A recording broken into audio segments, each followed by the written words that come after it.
안녕하십니까? 저는 지금 제가 유리바닷가에 올라와 있는 것 같습니다. 하늘 유리바닷가. 우리 시니어 밴드, 올랜도 중학교의 시니어 밴드 우리 성도님들의 정말 너무나도 귀한 찬양으로 인하여 진심으로 하나님께 감사를 드립니다.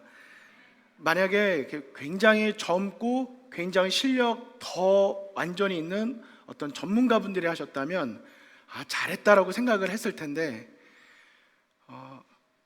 중간중간 약간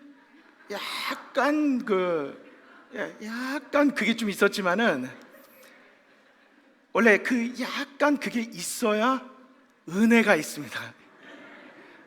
여러분 아멘이십니까? 그때 같이 성도님들이 한 마음이 되시거든요. 그러면서 이렇게 들으시는 게 아니라 기도하는 마음이 생겨요. 간절함으로 하나가 되는 것입니다. 그러면서 옆에 분들이 그걸 같이 채워주시는 것이죠. 그리고 교회 안에서의 음악은 귀로만 듣는 게 아니라 영으로 듣는 것입니다. 그래서 그 부족함을 같이 채우면서 이런 중에도 하나님께서 얼마나 기쁘시게 받으실까, 그 하나님의 성품을 묵상하게 되는 것입니다. 나아갈 용기가 생기는 것이죠. 그래서 신앙은 나의 어떠함이 아닙니다. 신앙은 나의 어떠함에 초점을 맞추는 순간 무너져요. 신앙은 하나님의 어떠하심에 초점이 맞춰져야 됩니다. 나는 비록 부족하고 연약하지만 또 넘어지고 그렇지만은 한결같으신, 어떻게 해요? 어저께나 오늘이나 영원토록 한결같은 주 예수님을 왜 찬양해요? 나의 어떠함과 관계없이 나를 위해 이 땅에 오셔서 십자가에 달려 돌아가시고 우리에게 구원의 길을 열어주셨기 때문인 것입니다. 신앙은 믿어야 할 어떤 많은 것들에 관한 것이 아닙니다. 기독교 신앙은 나를 사랑해 주신 그 한 분을 사랑하는 것입니다. 신앙의 대상이 없어지면 큰일 납니다. 어제 말씀드렸죠? 어떤 많은 일들에 초점이 맞춰지시면 안 돼요. 신앙은 오직 예수 그리스도. 내가 많은, 정말 교회를 나가는 많은 이유, 교회에서 봉사하는 수없이 많은 이유들이 있지만 그것 다 빼고 예수님만 남겨주실 때까지, 그럼에도 불구하고 그 한 분 때문에 나는 오늘도 이곳에 와서 예배를 드리고, 그거 하나 때문에 나는 오늘도 주님을 위하여 보이지 않는 곳에서 섬기고, 예수 그리스도 그분 때문에 나는 오늘도 사업이 안 되고 여전히 세상에 근심할 것이 많지만 내 입술엔 찬양이 있는 것입니다. 감사가 있는 것이죠. 그래서 믿음의 주여 또 온전케 하시는 예수님을 항상 뭐 해야 됩니까? 바라보셔야 되는 것입니다. 오늘 이렇게 앞에서 찬양하시는데도 우리 뒤에서 들리는 베이스 그 반주 들으셨습니까? 우리 피아노와 베이스 반주가 함께 이렇게 하시는데 그게 또 굉장히 의미가 있더라고요. 여러 어르신들께서 앞에서 또 뒤에서 지금까지 다 끌어주셨지만 제가 앞에서 뵈니까 정말 이 교회 미래와 희망이 되시는 우리 또 30, 40대 혹은 우리 청년분들이 보이십니다. 우리 많이 아껴주시고 많이 용기 주시기를 간절히 바랍니다. 네. 오늘 또 김종필 집사님 안교 교과 너무 은혜롭게 감사를 드립니다. 이번 기회에서 가장 소중한 과입니다. 저는 이번 사경에서 보통은 안식일 날에 모든 걸 쏟아 놓거든요. 근데 그러면 일요일 날 안 오세요.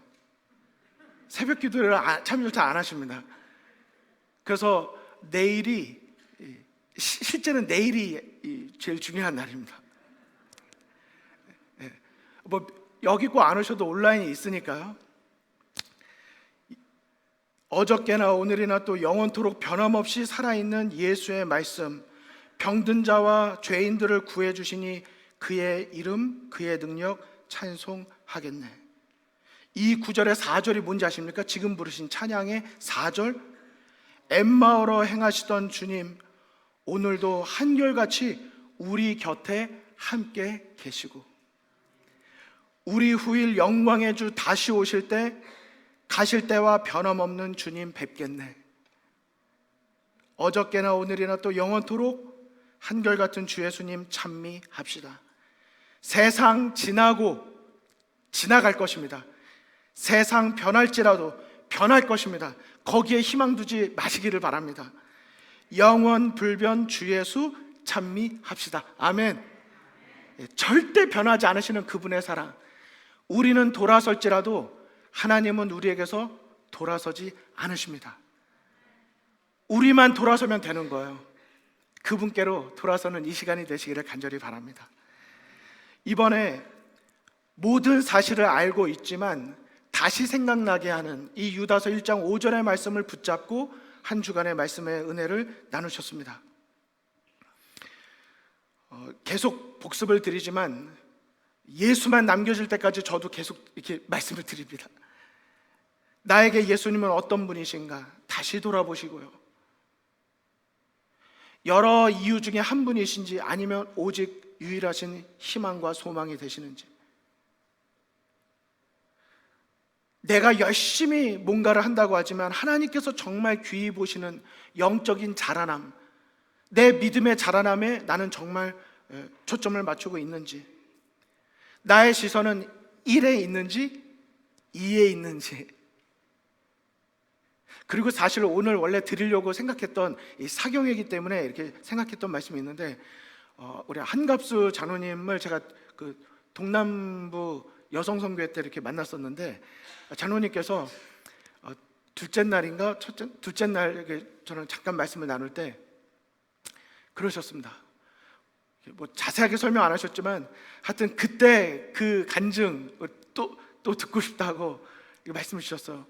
근데 이제 한갑수 장로님은 저 이렇게 보니까 제 선배님이십니다. 학교 선배님이세요.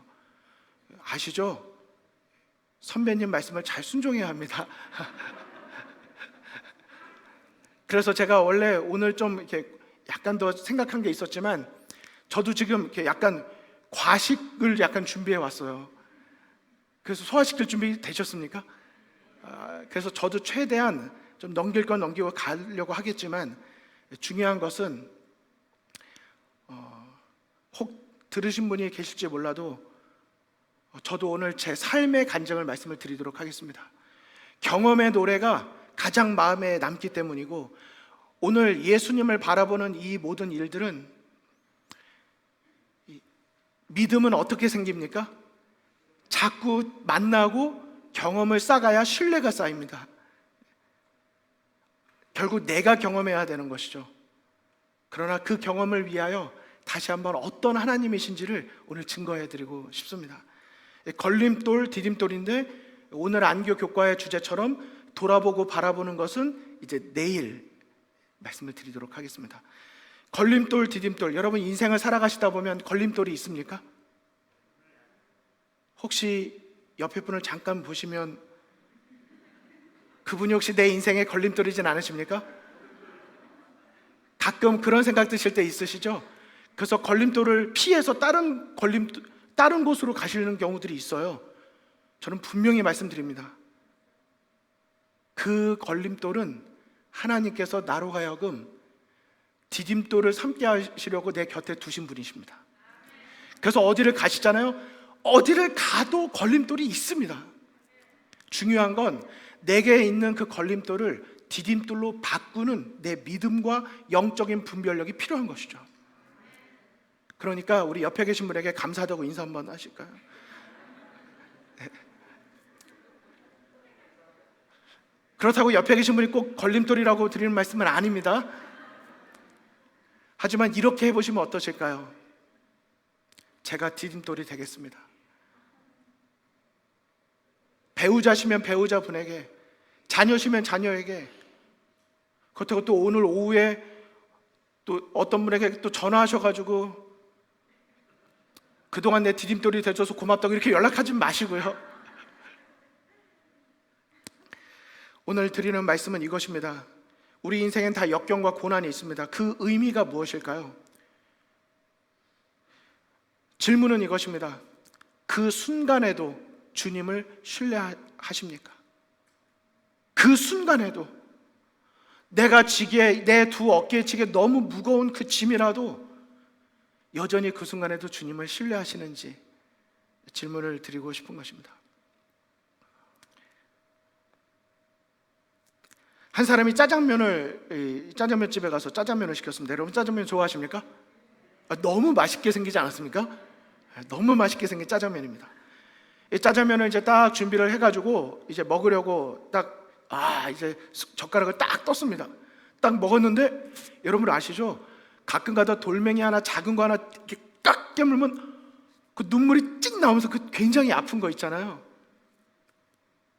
이 사람이 짜장면을 먹었는데 입에서 바둑알이 나왔습니다. 여러분 상상이 되시나요? 바둑알이 나왔다고요.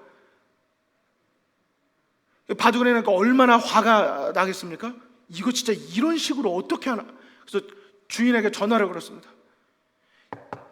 이것 보라고, 어떻게 짜장면에서 바둑알이 나오냐고.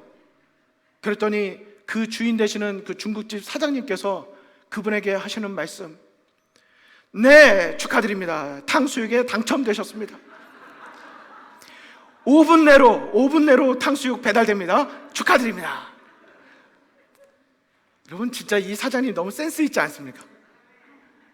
만약에 내가 중국집을 운영하고 있는데 바둑알이 나왔다고 전화가 오면 여러분 어떻게 보통 반응하시겠어요? 종업원 누구야? 이제 따지기 시작하죠. 수사반장으로 갑자기 사장님이 바뀌십니다. 누가 이렇게 했나? 화가 나고, 왜 나는 종업원이 와도 왜 식당에서 이런 일이 생기나? 나는 이제 막 오픈해서 이제 시작인데. 하지만 이 사장님은 그것을 불평과 원망의 기회로 삼지 않고 충분히 그렇게 할 수 있는 그 기회를 탕수육 하나 더 서비스할 수 있는 디딤돌로 만든 것입니다. 걸림돌을 디딤돌로 만들고 계십니까? 내 인생에 수없이 많은 걸림돌들이 있는데, 내 믿음을 뒤흔드는 수없이 많은 걸림돌들이 있는데, 여러분 그것을 디딤돌로 하늘 본향까지 가는 징검다리로 삼고 계십니까? 아니면 그 자리에 주저앉으셔서 왜 하시면서 마음이 낙심되어 있으십니까? 이사야는 오늘 우리들에게 이렇게 말하고 있습니다. 같이 한번 읽어봐 주실까요? 시작. 너희는 여호와를 영원히 신뢰하라. 주 여호와는 영원한 반석이시미로다. 아멘. 너희는 여호와를 신뢰하래요. 어떻게요? Forever. 영원히. 내 생각에 잘 될 때, 내 생각에 평탄할 때, 내 생각에 형통할 때, 내 계획대로 될 때가 아니고요, 도대체 이해하려고 해도 이해되지 않는 순간에도 하나님을 신뢰하라고 말합니다. 사실 신앙생활 하시다 보면 그럴 때가 있으십니까? 이해 안 될 때 있으신가요?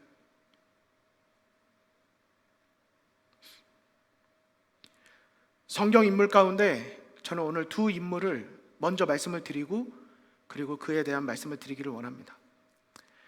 먼저는 마리아와 마르다와 나사로 사건입니다. 여러분 다 잘 아시죠? 나사로가 병들어 죽게 되었을 때 마르다와 마리아가 누구를 찾았습니까? 예수님을 찾았어요.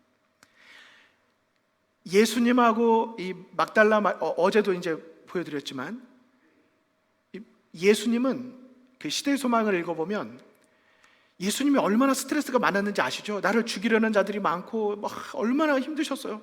끝없이 찾아오고 새벽같이 기도하시고 얼마나 피곤하시고 힘드셨을까요? 그런데 예수님이 이 나사로, 그러니까 마르다와 마리아의 집에 들어가실 때는 그런 스트레스 하나도 없이 너무나도 편안하게 머무셨던 곳이라고 되어 있습니다. 여러분 그런 데 있으시잖아요. 정치적이고 막 이렇게 스트레스 되는 어떤 이슈들을 다뤄야 되는 그런 모임하고, 그런 거 아무도 없이 그냥 휴양지 가서 이렇게 편한 친구 만날 때하고 느낌 완전히 다르잖아요. 예수님께서 정말 마음 편히 가서 말씀 나누고 그 말씀을 사모하고 음식 드시고 교제할 수 있는 곳이 바로 마리아와 마르다의 집이었습니다. 평상시 얼마나 고마운 관계예요. 그런데 그의 오빠가 병들어 죽게 된 것입니다. 그때 어떻게 되죠? 예수님을 부릅니다. 왜요? 지금까지 예수님께서 아무 일도 관계없는 많은 환자들을 고쳐오셨잖아요. 그러면 당연히 우리가 마리아와 마르다의 입장이라면 좀 기대하게 될까요? 좀 다른 관계잖아요. 낯선 사람에게 부탁하는 것과 관계 있는 사람은 다르잖아요. 그런데 그래서 요청을 했는데 어떻게 했습니까? 여기 성경절 보실까요? 제가 시간상 제가 다 보지는 않고 이렇게 말씀과 핵심만 보겠습니다. 뭐라고 이야기를 합니까? 요한복음 11장 3절에 보면 주여 보시옵소서 사랑하시는 자가 병들었나이다 이렇게 말합니다. 당신을 사랑하는 누가 우리 오빠가 병들었어요 이게 아니고요, 사랑하시는 자, 당신이 사랑하시는 자가 병들었다고 이렇게 표현합니다. 무언의 압력을 가하는 거죠. 책임감을 느끼게 하는 것입니다. 빨리 와달라는 것이죠. 그런데 그 다음에 어떤 일이 벌어집니까? 예수님께서 바로 가시지 않으십니다. 여기 그림에 보시면, 지도에 보시면 제가 빨간색으로 이렇게 표시했는데요, 밑에 보시면 베타니라고 되어 있습니다. 제 발음 괜찮나요? 베타니? 베단이죠. 그리고 위에 보면 페레아라고 되어 있습니다. 예수님께서 이 말씀을 들으셨을 때 있었던 것이 페레아였습니다. 그리고 나사로는 이 베다니에 있었고요. 이 거리가 약 40km 정도가 됩니다. 25마일 정도요. 여러분 25마일이면 걸어서 혹은 뛰어서 어느 정도 시간이 걸릴까요? 제가 롱비치 풀마라톤을 뛰었는데요, 5시간 반 걸리더라고요. 걷다 뛰다 하니까요. 그런데 그게 한 26마일 정도 됩니다. 그러니까 하루면 충분히 가는 거리예요. 좀 힘들 수 있어도. 그런데 예수님께서 가지 않으십니다. 죽을 병이 아니라 하나님의 영광을 위한 거래요. 여러분 지금 죽을 상황이 됐는데 하나님의 영광을 위한 거라고 그러면 마음이 어떠실 것 같으세요? 도와주지는 않고 이건 하나님의 영광을 위한 거래요. 마음이 어떠시겠냐고요. 하지만 예수님은 참 모지시게도 그렇게 말씀하십니다. 그리고 그 계시던 곳에 며칠을요? 이틀을 더 유하세요. 그래서 뭐가 더 중요하다고 어제 말씀드렸습니까? 이가 정말 중요해요. 이틀을 더 유하세요. 왜 예수님은 이틀을 더 유하셨을까요? 이유가 뭐라고 생각하십니까? 이미 다 알고 있는 내용이시잖아요. 여기 시간 낭비하지 않겠습니다. 왜 이틀을 더 유하셨죠? 이해되지 않은 거예요. 나사로뿐만 아니라 이 마르다와 마리아 입장에서 도저히 이해할 수 없는 것입니다. 그리고 오히려 더 어떤 마음이 들어요? 어떻게 이러실 수 있나 하는 생각이 들었겠죠, 우리에게. 하지만 예수님은 그 길을 선택하십니다. 그리고 그 후에 유대로 가십니다. 나사로를 살리시겠다고 하십니다. 그러자 마르다가 이야기해요. 주께서 여기 계셨더라면 우리 오빠가 죽지 않았을 거라고. 예수님의 희망을 걸고는 있지만 지금은 만족스럽지 않은 것입니다.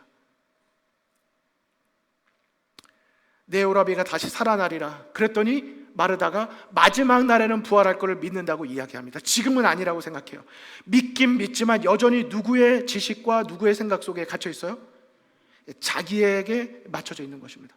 온전한 믿음이 아닌 것이죠. 그리고 더 있다가 마리아가 예수님에게 오게 되는데 똑같은 말을 합니다.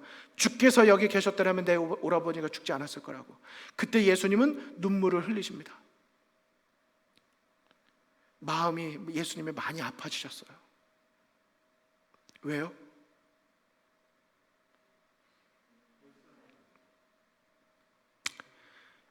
예수님은 나사로 한 명 살리는 것보다 나사로를 다시 살리심과 동시에 예수님과 부활을 믿지 못하는 수없이 많은 사람에게 복음을 증거하고 그들을 구원하시기를 원하셨던 것입니다.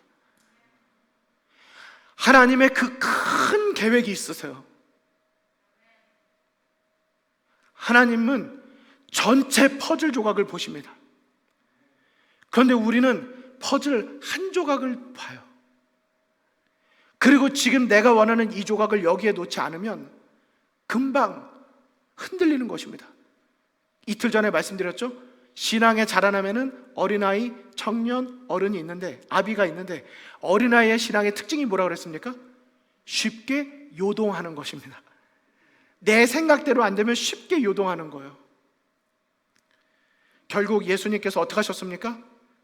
마음으로 비통히 여기시면서 돌을 옮겨 놓으라고 명령하시고, 죽은 지 나흘이 돼서 썩은 냄새가 나는 나사로를 살려내십니다. 여기에 계속 반복된 말이 뭔지 아십니까? 여기 제일 밑에도 나와 있죠? 그들로 하여금 믿게 하려 함이라. 제가 지금 막 넘겼지만 이 구절 가운데 계속 반복된 말은 예수님의 이유가 있는데, 다 그 모든 것은 그들의 믿음을 자라나게 하시기 위한 목적이 있으신 것입니다. 다 나오죠? 예수님을 믿게 됩니다. 하지만 예수님을 믿게 만든 나사로 사건을 통해서 드디어 그때부터 무슨 일이 생기는지 아십니까? 예수님을 본격적으로 죽이기 위하여 그 일이 시작됩니다. 예수님이 그걸 모르셨을까요? 아심에도 불구하고 내가 죽으려고 각오하고 이 일을 선택해서 많은 사람을 믿어 구원에 이르게 하기 위하여 자기의 희생을 선택하신 것입니다. 그래서 제일 마지막 성경절에 나와 있죠? 45절, 이날부터 그들이 예수를 죽이려고 모의하니라. 이게 예수님의 사랑입니다. 예수님의 십자가의 죽음을 통해서라도 우리의 믿음이 자라나기를 원하십니다.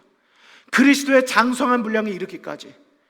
내가 생각에, 내가 보는 형편에서 만족스러울 때까지가 아니라, 내가 볼 때 아무리 생각을 해도 이건 진짜 하나님 배신이에요, 너무 실망스러워요, 어떻게 저에게 이러실 수 있어요 하는 그 순간에도 여전히 하나님의 어떠하심, 그분의 사랑과 공의를 믿을 수 있는 그런 믿음을 갖기를 원하시는 것입니다.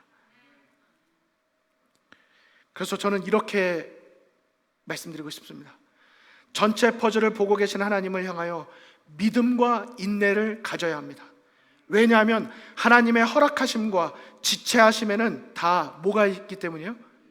이유가 있기 때문입니다. 여러분 한번 따라해 주실까요? 하나님의 허락하심과 지체하심에는 다 이유가 있다. 아멘이십니까? 여러분, 나를 사랑하셔서 허락하신 거예요. 나를 사랑하셔서 지체하고 계신 것입니다. 그 과정을 통하여 우리가 경험하고 그 과정을 통하여 우리의 믿음이 자라나기를 원하시는 거예요. 그래서 우리가 그 과정을 견뎌내면, 이기고 나면 하나님의 퍼즐 조각이 보이기 시작하는 것입니다. 이것이 반복이 되면 나중엔 훈련이 돼가지고 어떤 시련과 핍박이 와도, 어떤 어려움이 와도 뭐가 생기는지 아십니까? 믿는 구석이 생기는 것입니다. 이 경험이 있으면 믿는 구석이 생기는 거예요. 믿는 구석이 있으면 바둑을 둘 때 지금 하나, 한두 개 먹혀도 어떻다고요?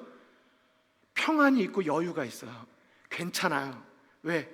하나님은 사랑이시고 나보다 나를 더 잘 아시고 나의 행복을 원하시고 예수님은 나를 아시기 때문에 괜찮은 것입니다. 제가 원래 하나를 더 말씀드려야 되는데 시간이 없어서 건너뛰어야 될 것 같습니다. 그래도 말씀드릴까요? 자, 노아를 말씀드리겠습니다. 여러분, 노아는 어떤 사람으로 알고 계십니까? 하나님의 설계자시고요, 노아는 건축가였습니다. 노아는 세 가지가 있는데 방주, 무지개, 건축 있습니다. 방주는 구원자 예수를 뜻하고요, 무지개는 약속을 뜻합니다. 건축은 뭘 뜻할까요?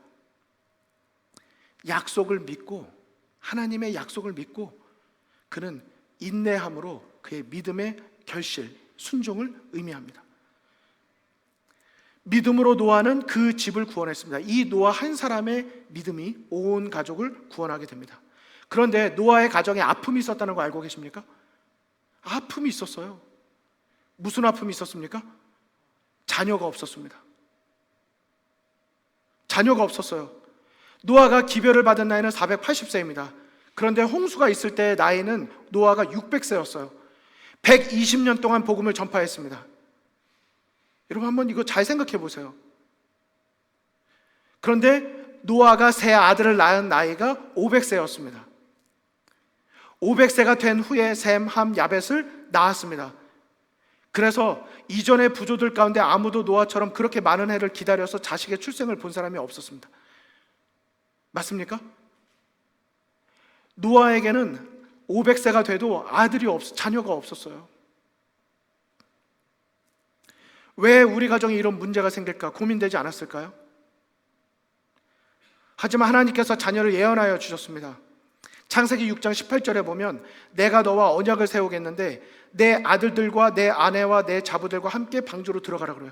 이 말씀을 하실 때는 아직 아들들이 태어나지 않았을 때입니다. 자녀가 태어나지 않았는데 아들들과 자부들이 다 구원을 얻을 거라고 약속을 해주신 것입니다. 그렇기 때문에 노아에게는 무슨 생각이 들었을까요? 약속을 480세 때 받고 20년이 지났는데 없던 아들이 생겼어요. 그러니까 마음속에 믿음이 생겼을까요? 진짜 하나님의 말씀대로 나에게 자녀가 생겼네?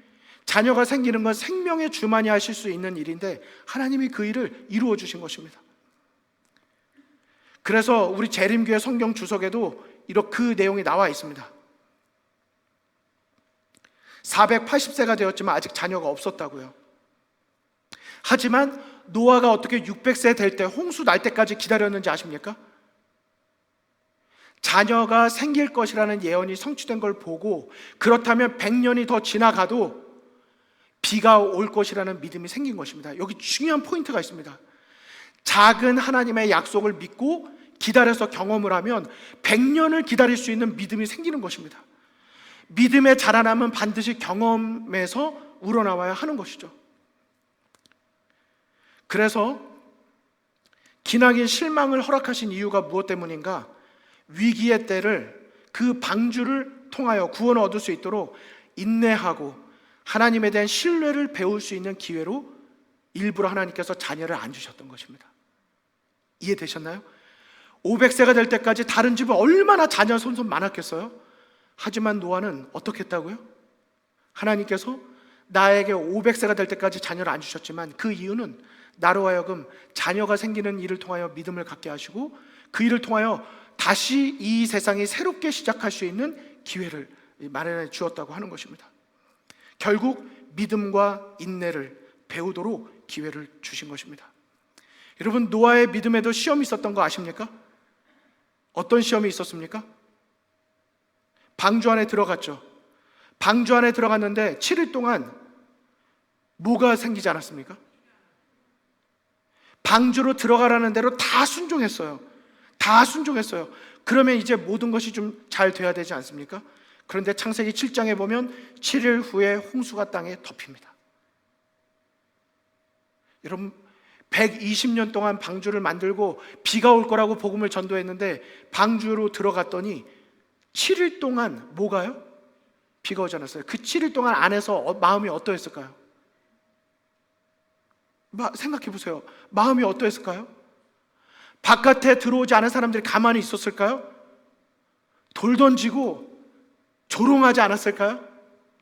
빨리 뭐 하냐고, 나오라고, 비가 어딨냐고. 하지만 하나님께서 7일 동안 비를 내리지 않은 이유가 있으시죠. 지체하신 데는 이유가 있습니다. 그 7일 동안 마치 나아만 장군이 물속에 7번 들어왔다 나오면서 그의 믿음이 온전했던 것처럼 7일 동안 약속대로 나는 다 순종했는데 이루어지지 않을 때 그 답답함, 그 기다림에 초조함이 있었지만 그의 기다림이 그의 믿음을 더 온전케 해준 것입니다. 그래서 부조와 선지자는 그렇게 말해요. 방주에 들어간 7일 동안 폭풍우가 올 아무런 징조도 나타나지 않았다. 이 기간 동안 저들의 믿음을 시험을 당했다. 여러분, 혹시 우리 가운데 지금 우리의 믿음의 방주에 7일을 보내고 계신 분 계십니까? 뛰쳐나오지 마시기 바랍니다. 하나님께서 그 시험을 허락하신 데는 이유가 있으십니다. 믿음과 기도가 있고 낙심과 염려가 있는데 이건 항상 반대로 움직입니다. 믿음이 있으면 낙심은 사라져요. 하지만 낙담을 선택하면 믿음은 사라집니다. 믿음은 하나님을 보게 만들고 염려는 문제를 보게 만듭니다. 여러분, 무엇을 보시겠습니까? 믿음의 가장 큰 적이 무엇일까요? 낙심입니다. 그래서 선지자 왕 174쪽에 말했습니다. 낙담은 가장 영웅적인 믿음도 흔들 수 있고 가장 확고한 의지도 약하게 만들 수 있다고요. 이랬던 사람이, 대표적인 사람이 누구일까요? 엘리야입니다. 엘리야는 나만 홀로 남았다고 하고 850대 1로 싸워놓고 그 다음날 가서 숨었어요. 나만 남았다고. 낙담에 빠진 것입니다. 왜 그런 일이 생길까요? 그가 예수님을 바라보지 않고 혼자 있는 나를 바라봤기 때문입니다. 우리의 시선이 나를만 바라보고 형편을 바라보면 낙담이 찾아오게 됩니다. 하지만 이것을 허락하신 예수 그리스도를 바라보면 우리에게 희망이 생기기 시작하는 것입니다. 그래서 예레미야가 3장 20절로 26절은 정말 중요한 구절입니다. 이게 뭐라고 되어 있습니까? 내 심령이 그것을 기억하고 뭐가 되지만요? 낙심되지만 여호와의 구원을 바라고 잠잠히 기다림이 좋도다. 기다리는 것입니다. 그래서 우리 교회 주석에서도 이렇게 말합니다. 기다림에 대해서 이렇게 말해요. 역경 중에도 확신을 가질 수 있는 비결이 있다. 기다림은 믿음과 인내를 의미한다고 말한 것입니다. 질문 드리겠습니다. 여러분의 기도를 하나님께서 응답하십니까? 즉각적으로 응답하십니까? 듣고 계시다고 믿으십니까? 제가 기도를 드려보니까요, 어쩔 땐 no, 하나님 no, 하나님 no. 어쩔 때는요, 하나님 yes, 오케이. 하나님 벌써 응답해 주신 거예요? 오케이. 하나님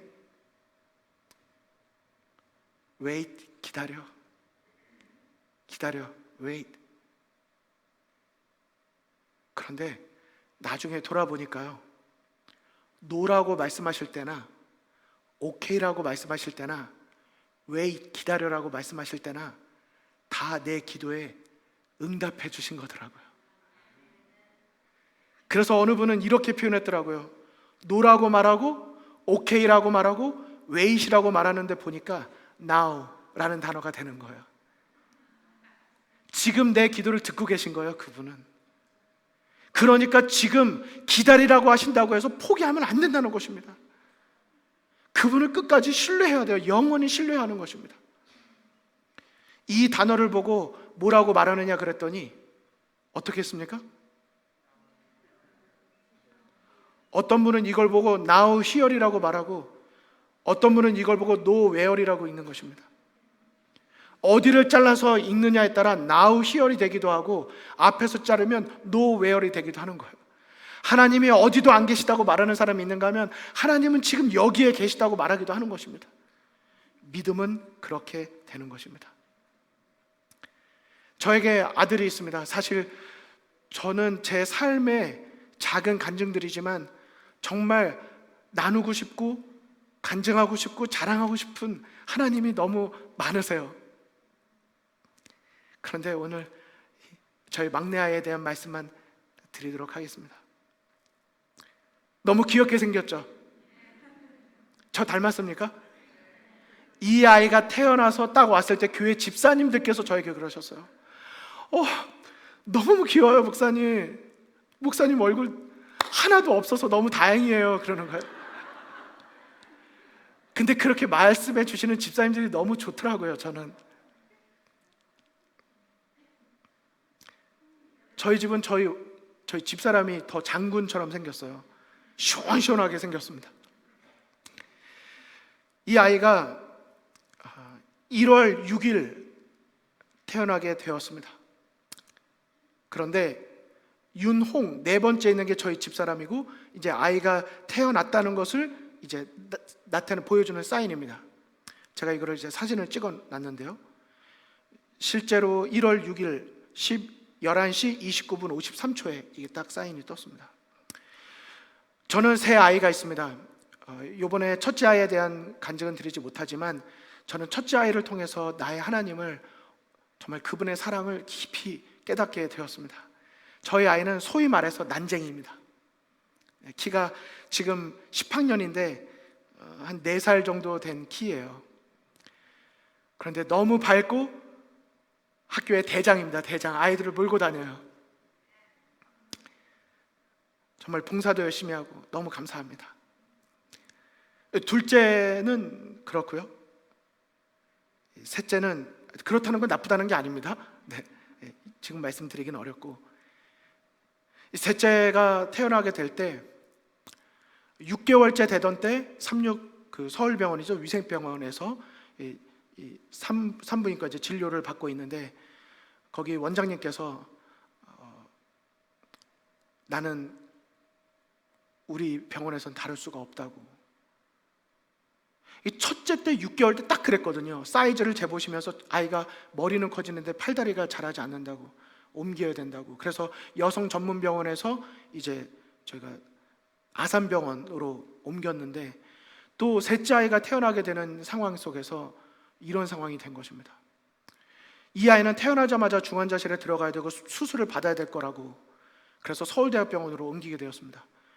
제 마음속에는 하나님께 대한 사실 좀 그런 게 있었어요.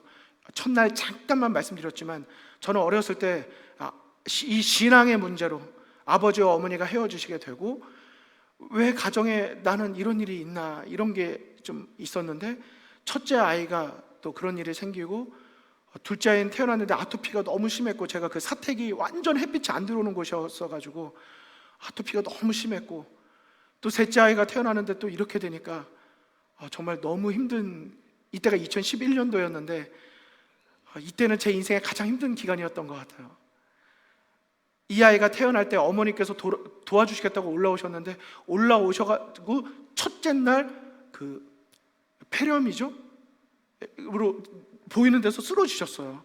그래서 어머니를 모시고 위생병원에 모셔다 드린 다음에 저희 아이를, 그러니까 100일 동안에 서울 그때 병원 중환자실에 있었는데, 점심에 아이한테 갔다가 돌아오면서 어머니 병원 들리고 집에 와서 집사람 돌보고 저녁 7시에 서울대학병원 가고, 이렇게 시간들을 보내고, 그러던 중에 저를 낳아주신 친아버지께서 또 돌아가시는 일이 있었습니다. 그래서 참 어려운 시간들을 보냈어요.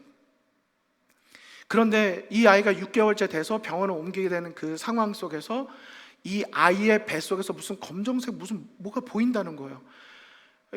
그걸 확인을 더 해봐야 되는데, 더 대학을 가봐야 된다, 병원을 가봐야 된다. 그래서 가서 이제 검사를 해보니까 이 아이의 뱃속에서 이렇게 소장 내장 이렇게 옮겨지는 그 과정에서 괴사가 나가지고 썩어가지고 거기가 이제 기능을 못하고, 여기가 터지는 바람에 이 아이의 배가 복수가 찬 것입니다. 그러니까 양수를 먹잖아요. 그럼 그게 이렇게 소화가 돼야 되는데 그 아이의 뱃속에서 이게 배가 차기 시작한 거예요. 그러니까 아이의 배가 커지니까 당연히 엄마의 배도 같이 커지는 거죠. 그러니까 엄마의 뱃속에 이 주사 바늘을 그냥 그대로 꽂아가지고 양수를 빼가지고 이걸 이제 조절을 한 것입니다. 근데 그 의사 선생님께서 이렇게 말씀하시는 거예요. 원래 출생 예정일은 1월 28일 정도인데 1월 한 14일이나 15일 정도에 아이를 낳아야 된다고. 만약에 그 뒤에 나면 아이가 위험하고 그 전에 나면 엄마가 위험하다고 그러셨어요. 그리고 저에겐 1월 그 중순이라고 하는 날짜가 너무 중요한 날짜인 것입니다. 하나님 도와달라고. 그런데 제가 오른쪽 눈이, 제가 한국에서 하여튼 무식하게 좀 잘 못해가지고 어느 날 그 앞에서 일을 하고 있는데 시계가 잘 안 보이는 거예요. 그리고 저는 머리 깎으러 갔는데 저 오른쪽에 원형 탈모가 3개가 다 오른쪽에 생기고, 오른쪽 눈썹이 빠지고, 오른쪽 시력이 안 좋아지면서 망막 박리가 생기고 황반변성이 오고, 이러면서 제가 눈이 좀 안 좋게 됐습니다. 지금도 이렇게 이쪽으로만 보면 이렇게 물체가 이렇게 쭈그러져 보여요. 이게 망막이 떨어졌기 때문에. 그래서 제가 이렇게 있는데 1월 1일 날 드디어 이제 연말 보내고 시무식 끝내고 이제 1월 1일 날 제가 날짜를 잡아가지고 오른쪽 눈을 그 레이저 시술하는 거 그거 하러 이제 가가지고 동공 키우고 다 이렇게 했는데 6시에 수술하기로 돼 있는데, 시술하기로 돼 있는데 의사 선생님께서 오늘 못 하겠다고. 왜 그러시냐 했더니 너무 정중앙에서 이게 터졌기 때문에 레이저를 쏠 수가 없다는 거예요. 그래서 그냥 오늘은 돌아가시라고. 그리고 집으로 돌아가는데 집사람에게 연락이 온 것입니다. 진통이 온다고. 안 되잖아요. 그래가지고 연락을 드리고, 그 의사 선생님이 밤이건 낮이건 언제든지 진통이 오면 연락을 달라고 했기 때문에 연락을 드렸습니다. 그리고 입원을 했습니다. 그리고 병원에서 5일 동안 이제 막 이렇게 저렇게 어떻게든 더 해보려고 이렇게 노력을 했습니다. 그런데 1월 5일 날이 됐고, 그날이 됐는데 1월 5일입니다. 1월 5일 날 그런 일이 있었고 병원으로 가게 됐는데, 그 다음 날 원래 수술 예약 잡혀있는 어린아이 4명을 다 뒤로 미루고 저희 아이를 제일 먼저 수술을 했습니다. 태어나자마자 모습입니다. 아이의 배가 이렇게 커다랗게 돼 있죠. 배에 복수가 차가지고 아이의 배가 터질 듯이 이렇게 커져 있는 상태입니다. 그래서 이 아이를 이제 수술실로 옮기게 되었고, 이제 이 아이를 보는 저희 집사람의 이제 모습이고요. 그리고 수술하고 나온 다음에 이제 배 바깥으로 장루라고 빼죠. 이렇게 장루를 빼가지고 변이 배 밖으로 나오게 했습니다. 배가 많이 그래도 줄어들었죠. 그리고 이렇게 100일이 될 때까지 중환자실에 있었습니다. 그런데 1월 6일 날 이렇게 태어나자마자 수술을 하고, 말씀드린 것처럼 어머니 오시고 이렇게 또 폐렴으로 일주일 입원하시고 정신없이 지내던 중에, 그때 제가 하필 어린이 부장으로 있었는데 어린이 동계신학이 시작되는 때였습니다. 그러니까 막 정신이 없는 거예요. 그래서 막 그거 맡겨놓고 여기선 이거 하고 막 이러고 있는데, 갑자기 집사람과 아침 식사를 예배드리고 아침 숟가락을 딱 드는데 블락이라고 해서 전화가 온 것입니다. 이 블락 전화 오면 이거는 병원에서 이제 중환자실에서 온 거거든요. 딱 받았더니 이 아이가 또 터졌다는 겁니다. 그래서 지금 바로 와서 사인을 하고 이 아이를 바로 수술을 해야 된다는 거예요.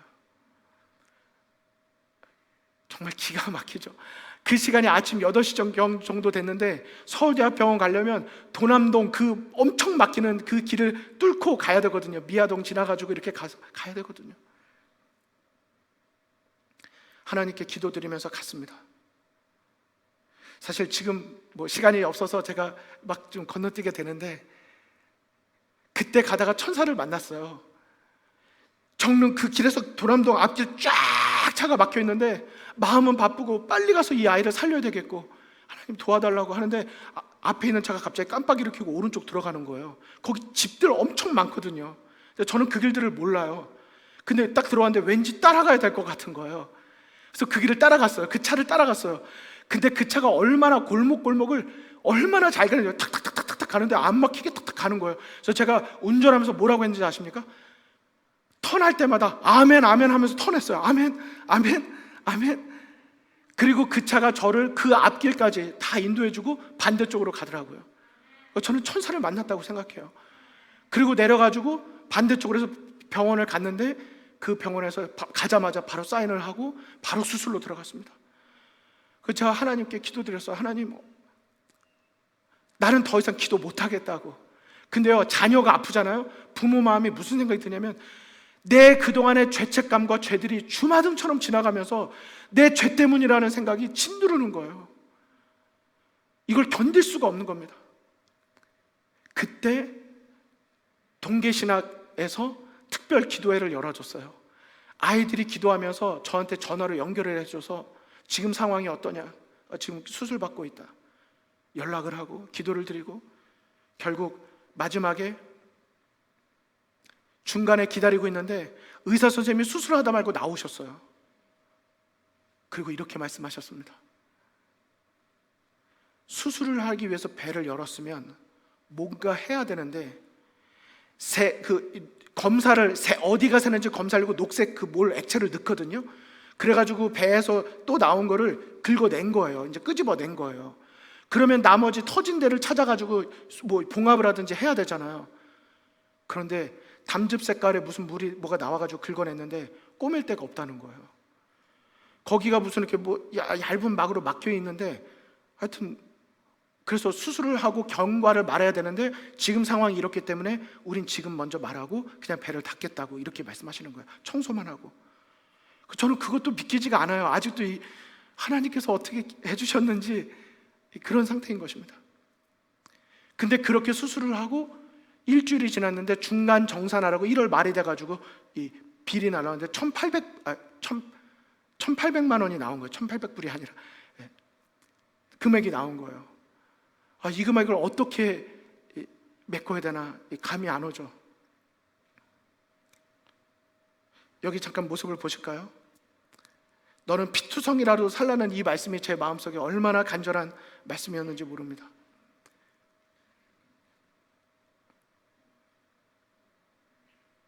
이 보니까요, 아이가 계속 우니까 계속 달래줄 수는 없으니까 볼에다가 테이프로 아예 해서 가짜 그 젖꼭지를 그냥 이렇게 딱 붙여놔요. 그럼 아이들이 이거 빨면서 그냥 울다 지치다가 이렇게 되는 것입니다. 결국 이 아이는 100일 수술하고 나올 때까지 3번 배를 열었습니다.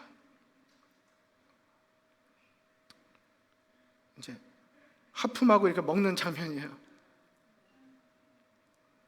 이런 과정이 있는 동안에 이 아이를 데리고 진짜 많이 이야기하고 울고 얘기하고, 저는 하나님께 사실 원망이 있었어요. 하나님, 지금 아이 태어나면 저희 집사람 죽습니다. 안 됩니다. 하나님, 왜 저에겐 자꾸 이런 일이 생기죠? 그런데 시간이 지나고 그 서울대 중환자실에 있던 간호사 한 분이 저희 와이프의 집사람의 선배였어요. 간호사였습니다. 근데 정보를 주는 거예요. 지금 나라에서 무슨 의료 지원 혜택이 있는데 거기를 한번 알아보라는 거예요. 그래서 사실 돈도 부족하잖아요. 그런데 감사하게도 의료보험 혜택으로 1,300만 원이 해결이 됐어요. 그럼 이제 얼마가 남았죠? 500만 원 남았잖아요. 그런데 거기에서 연락이 온 거예요. 감사하게도 저희 보건소에서 이 지원 혜택을 주는 게 있는데, 병원에서 태어난 지 미숙아에 해당이 되면 의료보험 혜택, 그 보건소에서 나오는 특별한 500만 원의 금액이 있다는 거예요. 너무 감사하잖아요. 근데 조건이 뭐냐고 집사람이 물어본 거예요. 조건이 뭐냐고. 그랬더니 거기에서 조건이 미숙아에 해당된다고 이야기했대요. 그 미숙아의 조건이 뭐냐고 물었더니 1번, 태어나자마자 한 번도 중환자실에서 태어난 적이 없어야 된다. 2번째, 미숙아에 해당된다. 그 미숙아는 뭐냐? 그 태어나기 직전에 그 줄 수 있잖아요. 그거를 보니까 27주가 되면 미숙아에서 벗어난다는 거예요. 그런데 날짜를 보니까 여기 저희 와이프의 그 아기 태어나면 다 머리에 출생이고 뭐 적어주잖아요. 출생일이 2011년이었는데 간호사가 1월밖에 안 돼가지고 5일밖에 안 지났으니까 2010년이라고 잘못 적었어요. 2011년 1월 6일 날 태어났습니다. 근데 출생 주수를 보시면 36주 6일이에요. 여기에서 하루만 더 지났으면 37주가 돼요. 37주가 되면 국가 보조금을 못 받아요. 이해되십니까? 저희 집사람이 남들이 볼 때는 하루 차이고 국가 보조금 그 500만 원이 무슨 소용이, 무슨 큰 차이냐라고, 대수냐라고 말씀하실지 모르지만, 저희 집사람이 이걸 알아보고 저 운전하고 담터 사거리 넘어가고 있는데 집사람이 저에게 전화를 했어요. 막 울면서 전화했어요. 여보, 우리가 그렇게 하나님이 왜 이때 갑자기 아이가 태어나서 이렇게 위험에 빠지겠는지 모르겠는데, 우리가 하나님을 원망했는데 하나님에게 계획이 있었다는 거예요. 37주가 되면 국가보조금 못 받으니까 기왕에 어차피 수술할 거 국가보조금이라도 받으라고 하나님이 이렇게 해주신 거 아니냐고. 그래서 제가 운전하고 가다 메고 차 세워놓고 집사람하고 전화기 붙잡고 막 울었어요. 하나님은 전체 퍼즐을 보고 계신데 나는 그냥 내가 생각한 대로 되지 않았다고 그렇게 하나님을 원망하고 내가 그렇게 하나님을 믿지 못했다고. 성도 여러분들은 어떻게 생각하십니까? 하나님은 퍼즐의 전체를 보고 계심을 믿으십니까? 교회 증언 3권 145쪽에 말씀하셨습니다. 하나님은 언제나 그대의 기대를 따라서가 아니라 그대의 유익을 따라 응답하신다. 여러분 아멘이십니까? 하나님은 내가 기대한 대로 응답하시는 분이 아니시고 나를 너무 사랑하셔서 나의 유익을 따라 응답해 주시는 분이십니다. 생각지 않은 고난과 어려움이 있으십니까? 교회 증언 7권 214쪽에 이렇게 말씀하세요. 우리가 시련을 견디라는 요구를 받은 그 사실은 주 예수께서 개발시키고자 하시는 매우 귀중한 그 무엇을 우리 안에서 발견하시고 계시다는 것을 입증하고 있는 것이다. 만일 주께서 당신의 이름을 영화롭게 하실 수 있는 것을 우리 안에서 도무지 발견하지 못하신다면 우리를 연단하기 위하여 시간을 소비하지 않으실 것이다. 우리는 가시덤불을 자를 때에 무슨 특별한 수고를 들이지 아니한다. 그리스도께서는 당신의 풀무 속에 무가치란 돌을 던지지 않으신다. 주께서 시험하시는 것은 가치가 있는 금속이다. 여러분, 우리 인생에 있는 걸림돌이 이 약속의 말씀으로 인하여 디딤돌이 되시기를 간절히 바랍니다. 하나님께서 인도하시는 길은 사막이나 바다를 통해 나있을지 모르지만 그 길은 무슨 길이라고요? 여러분, 그러므로 내가 때때로 사막을 지나고 계실 때라도, 내가 쓸쓸하고 외롭게 바다를 걷고 있을지라도 내가 예수 그리스도만 놓치지 않는다면 그 길은 안전한 길이라는 사실을 기억하시고 끝까지 믿음으로 행진해 나가시를 간절히 바랍니다. 저는 말씀을 마치면서 이 찬양을 소개해드리고 싶습니다. 주가 주신 약속 위에 어떻게 쓰자고요? 그 말씀 소망 어디에서요? 위에 서는 것입니다. 그분의 약속 위에 우리의 희망을 둬야 하는 것입니다. 같이 읽고 말씀을 마치겠습니다. 시작. 주는 나의 피난처요 방패이심으로 내가 주의 약속에 희망을 겁니다. 이 모든 것이 여러분 생애에 하나님을 향한 고백이 되기를 간절히 소망하면서 말씀을 마치겠습니다. 사랑하는 아버지 하나님, 참으로 감사드립니다.